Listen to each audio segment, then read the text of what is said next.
एक रात emergency services पर लोगों के अजीब से कॉल्स आने लगते हैं। कुछ फोन करने वाले आवाजें सुनने की बात कर रहे थे, जबकि कुछ लोगों का कहना था कि उनका व्यवहार बदल गया है। एक औरत ने फोन पर बताया कि उसका पति बिना कुछ बोले जंगल में चला गया। बाकी लोगों ने अजीब सी चीजें देखने की खबर दी, जिन चीजों ने उन्हें कमरों में ही फंसा दिया था। अगले दिन मिस्टर जॉनसन, जो एक टीचर थे, उन्होंने टेस्ट शुरू करने से पहले अपने स्टूडेंट से मोबाइल फोन्स लिए और उन्हें बंद करके एक डेस्क में रख दिया। फिर स्टूडेंट्स को अपना टेस्ट पूरा करने के लिए 1 घंटा दे दिया। जेक नाम का एक स्टूडेंट एग्जाम में दिलचस्पी नहीं ले रहा था। उसने ऐश को एक पर्ची लिखी और उसे लिजी तक पहुंचाने को कहा। पर्ची में वो लिजी को अपने घर पर नेटफ्लिक्स देखने और मेकआउट करने के लिए बुलाया। मिस्टर जॉनसन ने ऐश को वो पर्ची उठाते हुए देख लिया और उसे जोर से पढ़ने को कहा। ऐश ने जेक को लेटर पढ़कर सुनाया, जिस पर मिस्टर जॉनसन ने उसकी इस हरकत के लिए उसे डांट लगाई। उन्होंने सबको अपने काम पर ध्यान देने को कहा। कुछ देर बाद डेस्क के अंदर एक फोन वाइब्रेट होने लगा। जॉनसन के खुद के फोन पर एक संदेश आया और अचानक स्कूल के बाहर सायरन की आवाज तेज होने लगी। उन्होंने फोन उठाया और उस आदमी को शांत रहने को कहा। फिर जॉनसन ने रोरी को क्लास की जिम्मेदारी दे दी और खुद फोन पर बात करने बाहर निकल गए। जल्दी सबके फोन फिर से वाइब्रेट करने लगे, जिससे जेक घबरा गया। जैसे उसने अलमारी खोलने की कोशिश की, बड़े स्पीकर पर एक आवाज आई। उस स्पीकर से घोषणा की गई कि स्कूल को अब लॉकडाउन कर दिया गया है, लेकिन वो लोग इसकी वजह नहीं बताते। जेक को चिंता होने लगी कि कहीं स्कूल शूटिंग तो नहीं हो रही, क्योंकि उसे एक स्टूडेंट के बारे में पता था जो बंदूकों में दिलचस्पी रखता है। उसने सुझाव दिया कि उन्हें रेडियो चेक करना चाहिए, और जब उन्होंने ऐसा किया तो उन्हें जमीन के ऊपर मंडराती हुई एक चीज के बारे में खबर सुनाई दी। खबर देने वाले ने बताया कि एक आदमी उस चीज की तरफ जा रहा है, जबकि मिलिट्री उसे रुकने को कह रही थी। जब उन्होंने रेडियो पर बंदूक चलने की आवाज सुनी तो सब चौंक उठे और उन्होंने उसे बंद कर दिया। फिर उन लोगों ने अपना फोन लेने का फैसला किया। लिजी को समझ आया कि यहाँ पर गोलीबारी की घटना नहीं हो रही, फिर भी उन्हें नहीं पता कि स्कूल क्यों बंद है। जब सब लोग पता लगाने की कोशिश कर रहे थे कि क्या हो रहा है, तभी एक आवाज ने ऐश को पुकारा। अचानक एक चिड़िया आकर खिड़की से टकरा गई और बिजली की रोशनियां टिमटिमाने लगी। जेक ने अपने दोस्तों को स्कूल छोड़कर जाने को कहा। जैसे ही वो हॉलवे में पहुंचे, उन्हें फिर से वही आवाज सुनाई देती है जो एक काली दीवार से आ रही थी और ऐश को अपने पास बुला रही थी। जब वो दीवार को घूर रहे थे, जेक को एक और मैसेज मिला, जिसमें लोगों को अजीब चीज देखने पर सरकार को सूचित करने को कहा गया था और अगर दरवाजे सुनाई दे तो अस्पताल जाने को कहा गया था। एक और मैसेज में बताया गया कि इस अजीब घटना के कारण 4200 लोग गायब हो चुके हैं। वो मिस्टीरियस चीज ऐसे बातें करने लगती है और उसे अपनी तरफ खींचने लगती है। ऐश आगे बढ़ने लगी और गलती से उसने ग्लोब को उस अजीब चीज की तरफ लात मारा। जब वो ग्लोब उस चीज के अंदर गायब हो गया तो सभी बच्चे हैरान हो गए। स्टूडेंट्स को समझ आया कि जो भी चीज उसके अंदर जाती है वो गायब हो जाती है। ऐश ने सुझाव दिया कि उन्हें उसमें प्रवेश करना चाहिए। जेक को यह ख्याल काफी बेकार लगा, इसलिए वो और रोरी स्कूल से निकलने का दूसरा रास्ता ढूंढने लगते हैं। इसी दौरान ऐश ने उस चीज को छुआ, जिसके बाद लिजी ने उसे रोकने के लिए धक्का दिया। लिजी ने महसूस किया कि ऐश परेशान है और उसे आश्वासन दिया कि वो उसके साथ है। ऐश, जिसे लिजी पर क्रश था, खुद को रोक नहीं पाती और वो उसे किस करती है। जेक ये सब देखकर जलन से भर जाता है और ऐश को लिजी से दूर ढकेल देता है। ऐश, जो निराश थी और रहस्यमय आवाज के दबाव में थी, उसने पलटकर लड़ाई की।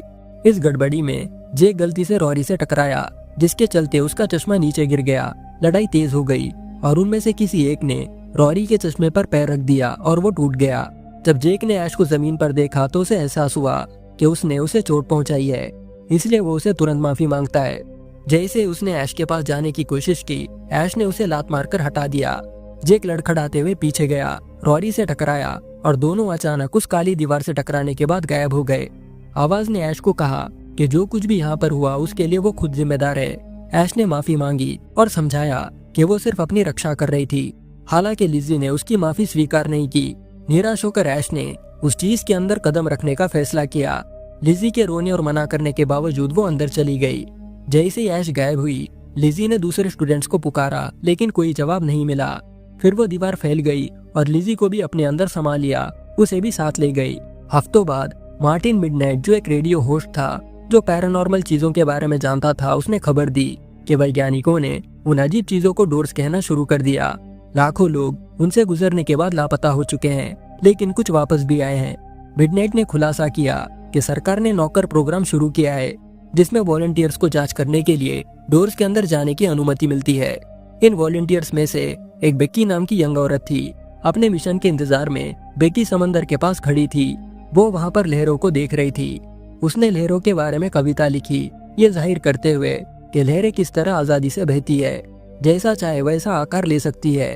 बेकी ने खुद को एक पोशाक जैसा महसूस किया, साथ में एक चट्टान की तरह भी जो हिल नहीं सकती। उसने लहर से जलन महसूस की कि वो कैसे अलग अलग रूप ले सकती है। उसने सोचा कि काश उसके पास भी वही आजादी होती। बेकी खुद को अपने ख्यालों में फंसी हुई पाती है। वो कहती है कि उसे समंदर के कैदी जैसा महसूस करना पसंद नहीं, जो सिर्फ लहरों द्वारा निगले जाने का इंतजार कर रही है। विंस, जो उसका बॉयफ्रेंड था और साथ ही एक वॉलंटियर भी, उसने उसे भरोसा दिलाया और कहा कि उसे उसकी कविता पसंद आई, और उसने उसे चट्टान होने के बारे में बुरा महसूस ना करने को कहा, क्योंकि चट्टानें काफी मजबूत होती है। उसके दिलासे के बावजूद बेकी अभी उदास थी। जल्दी बेकी, विंस और पैट्रिक नाम का एक और वॉलंटियर जंगल के अंदर एक घर में डोर्स के अंदर जाने की तैयारी करने लगे। उनके अंदर जाने से पहले उनके डिपार्टमेंट की एक औरत ने उन्हें सूचित किया कि उनके पास मिशन पूरा करने और बाहर निकलने के लिए सिर्फ 12 मिनट है। उनके टीम का लिeutenant इस पर सवाल करता है, ये कहते हुए कि पिछले टीम के पास 15 मिनट थे। लेकिन उस औरत ने एक्सप्लेन किया कि पिछली टीम टाइम पर बाहर नहीं निकल पाई। अगर वो 12 मिनट्स के अंदर एग्जिट करने में फेल हो जाते हैं तो उन्हें डोर साइकोसिस का खतरा है, एक ऐसी सिचुएशन जो उनके मानसिक संतुलन को हमेशा के लिए बिगाड़ देगी।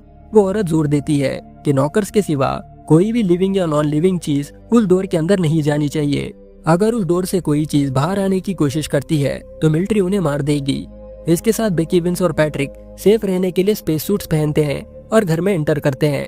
वो लोग अब उस डोर में एंटर करने के लिए रेडी हो जाते हैं। अंदर जाने से जस्ट पहले बेकी को एक आवाज सुनाई देती है, मैं चट्टान नहीं बनना चाहती। विंस और पैट्रिक को आवाज सुनाई नहीं देती, उन्हें सिर्फ रेडियो से स्लो म्यूजिक सुनाई दे रहा होता है।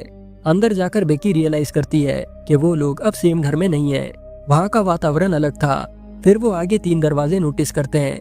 बेकी सजेस्ट करती है कि उन्हें अलग हो जाना चाहिए, लेकिन विंस ऑब्जेक्ट करता है क्योंकि सिर्फ बेकी के पास ही गन थी, लेकिन दूसरे टीममेट्स आगे बढ़ना शुरू कर चुके थे। इसलिए विंस मन मारकर राजी हो जाता है कि वो अकेला जाएगा। पैट्रिक एक रूम में पहुंचता है जहां उसे एक औरत दिखाई देती है जो अकेली बैठी थी और रो रही थी। जैसे ही वो उसके पास जाता है, वो औरत सडनली ऊपर देखती है और पूछती है कि वो उसे ऐसे क्यों घूर रहा है। पैट्रिक श्योर नहीं था कि वो असली औरत है या उस डोर की कोई माया, लेकिन दिखने में तो वो रियल लग रही थी। जब वो उसका नाम पूछता है तो वो औरत डांटने लगती है, ये कहते हुए कि क्या उसे उसका नाम भी नहीं पता। वो औरत अपना परिचय रोज के रूप में देती है, लेकिन पैट्रिक उस पर विश्वास नहीं करता। इधर बेकी खुद को एक अजीब किचन में पाती है जहाँ पर बर्तन और बच्चे की दूध की बोतल थी। जैसे वो कमरे की जांच करती है, एक आवाज उसे पास के क्रैडल के अंदर देखने को कहती है। जब बेकी उसके पास जाती है तो वो खाली होता है, लेकिन आवाज जोर करती है कि उसे गले लगाओ। वो अनसेटलिंग आवाज उसे कंफ्यूज कर देती है और वो अनश्योर हो जाती है कि आगे वो क्या करे। वही विंस घर के अलग हिस्से में होता है, एक बेडरूम में एंटर करता है जहाँ पर वो एक मूर्ति, कुछ ट्रॉफीज और 3 PM पर अटकी हुई एक घड़ी दिखाई देती है। जैसे वो क्लोजेट खोलता है, एक आवाज उसे बुलाती है और अंदर आने को कहती है। अनिच्छा से वो एंटर करता है और एक और बेडरूम पाता है जो बिल्कुल उसके पहले वाले जैसा था। इस बार वो मूर्ति थोड़ी उदास दिखाई देती है और फिर उसे एक बियर बॉन्ग दिखाई देता है। जब वो एक और कमरे में एंटर करने के लिए बढ़ता है तो विंस देखता है कि घड़ी अब 6 PM पर रुक चुकी है और इस कमरे में वो मूर्ति और ज्यादा परेशान दिखाई देती है। जब वो आखिरी कमरे में जाता है तो चीजें और भी ज्यादा डरावनी हो जाती है। वहाँ पर बहुत ज्यादा अंधेरा था और उस मूर्ति की अब स्क्वायर आइज है। घड़ी 9 PM पर सेट है और भयानक माहौल और ज्यादा गहरा हो जाता है। रोज के कमरे में वापस पैट्रिक टेबल पर गोलियों की एक खाली बोतल देखता है। अचानक रोज को दौरे आने लगते हैं और डोर्स की आवाज पैट्रिक को उसकी मदद करने के लिए इंकरेज करती है। वो उसे शांत करने की पूरी कोशिश करता है और जब सीजर रुक जाता है तो रोज उसे देखकर मुस्कुराती है। फिर वो कहती है कि वो उसे मिस करती है। पैट्रिक बढ़ती हुई बेचैनी महसूस करते हुए वहाँ से निकलने की कोशिश करता है, लेकिन आवाज इंसिस्ट करती है कि उस औरत का फायदा उठाओ। किचन में बेकी का सामना एक अजीब से फिगर से होता है जो उसे अपने बातचीत में उलझा देता है। जब फिगर उसकी तरफ मुड़ता है तो वो रियलाइज करती है कि ये कोई इंसान नहीं है, ये खुद डोर है। फिगर उसे हनी कहकर बुलाता रहता है, जिससे बेकी और ज्यादा इरिटेट हो जाती है। वो उसे ये शब्द इस्तेमाल ना करने को बोलती है, लेकिन तभी उसे अपने पेट में कुछ अजीब सा हिलता हुआ महसूस होता है। फिगर उससे पूछता है कि क्या बेबी ठीक है। घबरा कर बेकी अपनी बंदूक फिगर पर तान देती है और उसे रुकने को कहती है। वो अभी अनश्योर थी, ये सोच कर के क्या ये रियल है। जैसे ही फिगर बेकी के पास आता है, वो अचानक खुद को दूसरे किचन में पाती है। जब वो अपनी आंखें खोलती है तो शॉक हो जाती है, क्योंकि विंस उसके सामने मुस्कुराते हुए खड़ा था। घबराहट में वो उसके ऊपर बंदूक तान देती है। विंस उसे रिलैक्स करने और वो खिलौना नीचे रखने को कहता है। बेकी कंफ्यूज्ड हो जाती है जब विंस का बहरूपिया इंसिस्ट करता है कि डोर की बात 3 साल पहले की है। रियल विंस फैसला करता है कि अब वापस जाने का समय हो गया है, क्योंकि हेडक्वार्टर्स ने ये घोषणा कर दी थी कि उनके पास सिर्फ 5 मिनट बचे हैं। जैसे वो घर से गुजरता है, वो बेडशीट्स के नीचे लोगों को स्ट्रगल करते हुए देखता है और डर के मारे वो भाग जाता है। इसी दौरान पैट्रिक रोज को और गोलियां लेने के लिए डांटता है, लेकिन जब वो उसकी तरफ देखता है तो उसका चेहरा बदल चुका होता है। गुलाब की पंखुड़ियां अचानक उसके हेलमेट में भरने लगती है और घबराहट में वो उसे हटाने की कोशिश कर रहा होता है। हालांकि बाद में वो पंखुड़ियां उसका दम घुट देती है और वो मर जाता है। किचन में वापस बेकी तेजी से परेशान होने लगती है जब उसे अपना पेट अचानक बड़ा हुआ महसूस होता है। दोबारा वो विंस के बहरूपिये पर बंदूक तान देती है और वो बहरूपिया उसे शांत करने की कोशिश करता है, ये बताते हुए कि ये सिर्फ एक टॉय है। बेकी इंसिस्ट करती है कि ये टॉय नहीं है। एक मोमेंट की डेस्परेशन में वो उसे गोली मार देती है। इसी दौरान विंस एक और कमरे में एंटर करता है और खुद को बेकी के साथ एक फोटो में पाता है। वो अपने ही बहरूपिये को एक जैकेट पहना हुआ देखता है जो कमरे के कोने में काम कर रहा था। विंस उसे पूछता है कि वो कौन है, लेकिन वो बहरूपिया विंस की तरह ही जवाब देने लगता है। कुछ समय बाद विंस की एक और कॉपी इस बार एक स्वेटशर्ट पहने हुए एंटर करती है। जब विंस इस अजीब घटना को डॉक्यूमेंट करता है तो जैकेट पहना हुआ बहरूपिया इंसिस्ट करता है कि वो रियल विंस है, ये बताते हुए कि उसने स्पेस सूट पहना हुआ है। स्वेटशर्ट में मौजूद बहरूपिया सहमत होता है। तभी विंस का स्पेस सूट अचानक गायब हो जाता है और वो खुद को एक शर्ट पहना हुआ पाता है। अब सिर्फ 2 मिनट बचे होने पर जैकेट में मौजूद बहरूपिया कहता है कि वो रियल विंस है। वो बेकी को बताता है कि इतनी सारी कॉपीज देखने का कारण वो डोर है। जैसे ही बेकी का सूट भी गायब हो जाता है, वो आवाज बेकी से पूछती है कि रियल विंस कौन सा है। वो आवाज बेकी को उसे छूने को कहती है। स्वेटशर्ट में मौजूद वो बहरूपिया बेकी को ये बताता है कि उनके पहने हुए कपड़े उसे क्लू दे सकते हैं। बेकी विंस के 2 बहरूपियों का सामना कर रही थी। उसे समझ ही नहीं आ रहा था कि इनमें से असली विंस कौन है और डुप्लीकेट कौन। जब स्वेटशर्ट में मौजूद कॉपी ये बताता है कि दूसरी कॉपी बारिश में यूज किए जाने वाले कपड़े पहना हुआ है, जबकि बाहर धूप है, तो इस डिफरेंस की वजह से बेकी रियलाइज करती है और वो जैकेट में मौजूद उस बहरूपिये को गोली मार देती है। स्वेटशर्ट में मौजूद वो बहरूपिया बेकी को याद दिलाता है कि वो प्रेग्नेंट है और उसने शुरुआत में बेबी को ना रखने का फैसला किया था। विंस का बहरूपिया सर हिलाकर कहता है कि उसे वो दिन याद है जब उसके नाक से खून बह रहा था और खून के निशान बेकी के शर्ट पर लगे थे। स्वेटशर्ट में मौजूद वो बहरूपिया बेकी से कहता है, ये स्वीकार करते हुए कि वो रियल विंस नहीं है। बेकी सदमे से भरी हुई घोषणा करती है कि वो अब रॉक नहीं बनना चाहती और एक चौंकाने वाले पल में वो रियल विंस को शूट कर देती है। वो आगे कहती है कि अब उसकी खुद की बारी है लहर बनने की।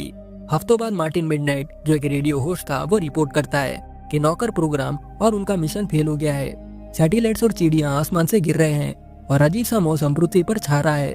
इसके अलावा आधी दुनिया की पॉपुलेशन गायब हो चुकी है। मिडनाइट अपने ऑडियंस को अगले दिन फिर से उससे जुड़ने को कहता है। वादा करता है कि एक स्पेशल गेस्ट उसके शो पर आने वाला है। इसी दौरान जंगल के एक सुनसान हिस्से में जमाल अपना घर छोड़ता है और वायर्स और कुछ सामान के साथ एक जगह पर चले जाता है। वो एक वीडियो कैमरा सेटअप करता है और ऑडियो इक्विपमेंट भी। इस दौरान वो डोर से बात करता रहता है। कुछ बदलाव करने के बाद जमाल चौंक जाता है जब वो डोर जवाब देता है। उसके सोशल सिक्योरिटी नंबर के बारे में बताकर वो जमाल को ये प्रूफ देता है कि वो उसके बारे में कुछ जानता है। जमाल दूर से पूछता है कि वो क्या है और वो डोर खुद को उसका दोस्त कहकर जवाब देता है। डोर एक्सप्लेन करता है कि वो और उसके जैसे दूसरे डोर्स पृथ्वी पर सेंटिएंट बींग्स को देखने आए हैं, जैसे इंसान, जानवर वगैरह वगैरह, जिन्हें अकल और समझ होती है। अगले दिन जमाल की फ्रेंड कैथी अपने बॉयफ्रेंड लियो के साथ आती है। इससे पहले कि जमाल डोर के बारे में कुछ शेयर करे, लियो कमेंट करता है कि वो लकी है क्योंकि वो अभी भी जिंदा है। जमाल इंसिस्ट करता है कि लोगों को मारना डोर्स का असली मकसद नहीं है। लियो जोक करते हुए सुझाव देता है कि जमाल शायद पागल हो गया है। कैथी तुरंत जमाल को डिफेंड करती है। लियो को याद दिलाती है कि जमाल एक ब्रिलियंट साइंटिस्ट है, भले ही उसे उसके कंट्रोवर्शियल आइडियाज के कारण उसे जॉब से निकाल दिया गया था। जमाल फिर उन्हें बताता है कि उसने कैथी को इसलिए बुलाया क्योंकि साइंटिफिक कम्युनिटी में सिर्फ कैथी ही उसकी भरोसेमंद साथी है। वो मानता है कि उसके पास लियो पर विश्वास करने के अलावा कोई दूसरी चॉइस नहीं है क्योंकि कैथी उस पर भरोसा करती है। जब जमाल आखिर में रिवील करता है कि उसके पास एक डोर है तो लियो डाउट करता है, ये बताते हुए कि नौकर्स या गवर्नमेंट एजेंट्स को इसके बारे में बताना चाहिए। जमाल उन्हें बताता है कि उसने ये चीज किसी को रिपोर्ट नहीं की। जैसे वो उस साइट की तरफ जाते हैं जहाँ पर वो डोर मौजूद था, जमाल यहाँ पर शेयर करता है कि वो डोर से बातचीत कर पा रहा है। लियो अब भी उस पर यकीन नहीं करता। वो सवाल करता है कि जमाल को गवर्नमेंट से ज्यादा सक्सेस कैसे मिल सकती है, जिनके पास कई ज्यादा बेहतर टेक्नोलॉजी है। जब वो साइट पर पहुंचते हैं, जमाल तुरंत अपनी मशीन सेट करता है और डोर से बात करना शुरू कर देता है। उनके हैरानी के लिए डोर रिस्पॉन्ड करता है। कैथी डोर की आवाज पहली बार सुनकर दंग रह जाती है। जब जमाल और कैथी जश्न कर रहे होते हैं तो लियो साइट से दूर चले जाता है, अपने फोन से डिस्ट्रैक्टेड होकर। कैथी उत्साहित थी, वो और जानने को बेचैन थी। वो डोर से उसका नाम पूछती है। डोर कुछ ऐसा रिस्पॉन्ड करता है जिसे वो प्रोनाउंस नहीं कर सकते, जिससे वो और ज्यादा उलझन में आ जाते हैं। कैथी फिर पूछती है कि क्या इसका कोई निकनेम हो सकता है, और डोर एग्री करता है। वो उन्हें बताता है कि वो उसे लमाज बुला सकते हैं। जमाल कैथी को एक्सप्लेन करता है कि डोर्स इंसानों को पढ़ने की कोशिश कर रहे हैं और उनका डेटा कलेक्ट कर रहे हैं। कैथी सोचती है कि क्या लमाज दोस्ती जैसी कॉम्प्लेक्स चीज को स्टडी कर सकता है। वो ये तक सुझाव देती है कि यह मुलाकात इंसानों के लिए यूनिवर्स के सीक्रेट्स को समझने का पहला स्टेप हो सकता है। जमाल मानता है कि उन्हें चीजों को धीरे धीरे आगे बढ़ाना चाहिए। कैथी एक मोमेंट के लिए हिचकिचाती है, लेकिन एग्री करती है। उसे भरोसा दिलाती है कि जब वो रेडी होंगे तब वो डोर के बारे में अथॉरिटीज को बता देंगे। जैसे ही कैथी डोर के पास जाती है, लियो उसे पीछे हटने की चेतावनी देता है, इस डर से कि ये डेंजरस या जानलेवा हो सकता है। उसे चिंता है कि कहीं इसमें से हार्मफुल रेडिएशंस तो नहीं निकल रहे। लेकिन कैथी आर्ग्यू करती है कि वो सिर्फ एजम्पशंस पर ऐसे रेयर मौकों को छोड़ नहीं सकते। शायद उन्हें ऐसा मौका दोबारा कभी नहीं मिलेगा। तभी एक पुलिस ऑफिसर वहाँ पर आ जाता है, जिसका नाम रिकी था। वो कैथी को डोर से दूर हटने का ऑर्डर देता है। लियो कैथी को रिकी की बात सुनने को कहता है, क्योंकि वो एक फ्रेंड है। लेकिन कैथी डोर के इर्द गिर्द घूमने लगती है। लियो रिकी को शांत करने की कोशिश करता है, लेकिन रिकी गुस्से में अपनी बंदूक जमाल पर तान देता है और उसे घुटनों के बल बैठने को कहता है। जब रिकी बैकअप के लिए कॉल करता है, जमाल चुपके से लमाज से मदद मांगता है। इसी दौरान कैथी लकड़ी का एक टुकड़ा पकड़ती है और रिकी को मारकर बेहोश करने की कोशिश करती है, लेकिन उसकी कोशिश फेल हो जाती है। जैसे रिकी दोबारा फोकस करता है, वो गोली चला देता है, जिससे लियो की मौके पर ही मौत हो जाती है। जब रिकी जमाल पर गन मोड़ता है, लमाज इंटरवीन करता है, उस ऑफिसर को एक ही पल में मार देता है। डोर फिर शांति से कैथी और जमाल को बताता है कि अब रिफ्रेश करने का समय हो गया है। जैसे एटमॉस्फेयर टेंस होता है, सैटेलाइट्स आसमान से गिरने लगती है और जंगल में जाकर क्रैश हो जाती है। थोड़ी देर बाद मार्टिन मिडनाइट अपना शो शुरू कर देता है और अपने गेस्ट डॉक्टर एलाइन प्राइस से कनेक्ट होता है, जो एक पैरेलल यूनिवर्स का थ्योरिस्ट है, यानी वैज्ञानिक। मिडनाइट डॉक्टर एलाइन प्राइस से बिना देर किए पूछता है कि वो डोर्स पृथ्वी से क्या चाहते हैं। प्राइस शांति से समझाता है कि डोर्स सिर्फ चीजें नहीं है, बल्कि इंसानों की कॉस्मिक कॉन्शियसनेस है। वो कहता है कि डोर्स सब कुछ और सभी को एक साथ रिप्रेजेंट करते हैं और लोग उन्हें गॉड के रूप में भी मान सकते हैं। प्राइस जारी रखता है, ये नोट करते हुए कि डोर्स को रोकने के लिए कोई कुछ नहीं कर सकता, क्योंकि उनका प्रोसेस काफी फ्लॉलेस है। वो आगे कहता है कि इंसान सिर्फ रिफ्रेश होने का वेट कर सकते हैं। अचानक प्राइस का सिग्नल रुक रुक कर चलने लगता है, स्क्रीन फ्लिकर होती है और बंद हो जाती है। जब फीड वापस आती है तो उसका कमरा ज्यादा डार्क दिखाई देता है। प्राइस मिडनाइट को बताता है कि एक बार जब डोर्स खुद को लोगों की कॉन्शियसनेस में जोड़ देते हैं तो इंसान अगली रियलिटी में शिफ्ट हो जाएंगे। मिडनाइट के स्टूडियो में भी लाइट्स फ्लिकर करने लगती है, लेकिन मिडनाइट इंटरव्यू को आगे बढ़ाता है। वो प्राइस से पूछता है कि वो डोर से वापस लौटने वाले लोगों के बारे में क्या जानता है, लेकिन प्राइस उसे बीच में ही रोक देता है। वो कहता है कि मिडनाइट को जवाब पहले से ही पता है। प्राइस आगे एक्सप्लेन करता है कि जो कुछ भी हुआ वो डोर्स, अजीब घटनाएं और लोगों का गायब होना, ये दरअसल एक टेस्ट है। रिजल्ट्स डोर्स को ये फैसला करने में मदद करेंगे कि इंसान अगली कौन सी रियलिटी में जाएंगे। प्राइस मिडनाइट को यह सच्चाई एक्सेप्ट करने को बोलता है। जब मिडनाइट उसे सवाल करता रहता है तो प्राइस मिडनाइट के सवालों को उसके साथ दोहराता है, जैसे वो उसकी नकल कर रहा हो। प्राइस मिडनाइट को और ज्यादा ताना मारता है, ये बताते हुए कि वो कंट्रोल में नहीं है। वो आगे मिडनाइट से पूछता है कि क्या वो आने वाले सच का सामना करने के लिए रेडी है। जैसे लाइट्स फिर से फ्लिकर करने लगती है, प्राइस मिडनाइट को बताता है कि प्रोसेस शुरू हो चुका है। वो मिडनाइट को आने वाले को एम्ब्रेस करने का ऑर्डर देता है, लेकिन मिडनाइट स्ट्रगल करता है। वो अपने शरीर में हो रहे चेंजेस का विरोध करता है। फिजिकल सेंसेशंस बहुत ज्यादा ओवरवेलमिंग हो जाते हैं और जल्दी मिडनाइट लड़ना बंद कर देता है। वो ऊपर जाता है, ट्रांसफॉर्मेशन के आगे सरेंडर होता है और अपने कपड़े उतार देता है। जैसे उसका फीट डार्क हो जाता है, प्राइस बड़े नरमी से मिडनाइट को उसकी नई रियलिटी में स्वागत करता है। इसी के साथ दोस्तों, आज की ये साइफाई पैरेलल यूनिवर्स मूवी यहाँ पर खत्म हो जाती है। लेकिन वीडियो खत्म करने से पहले हम पिछले वीडियो पर कमेंट करने वालों के नाम देखते हैं। फर्स्ट है खादिर शाह, सेकंड है शहरी गलियां और थर्ड है हसनन रिम, फोर्थ है सैम, फिफ्थ है अरसलन मलिक और सिक्स्थ है मैक्सिमस एकॉन। सेवेंथ है सहेष्टा अख्तर और एट्थ है WS ब्रोकन 333। इन्हीं नामों के साथ ये वीडियो भी यही खत्म होता है, मगर मैं जल्द ही एक और मजेदार वीडियो के साथ लौटूंगा। तब तक के लिए bye, take care and thanks for watching.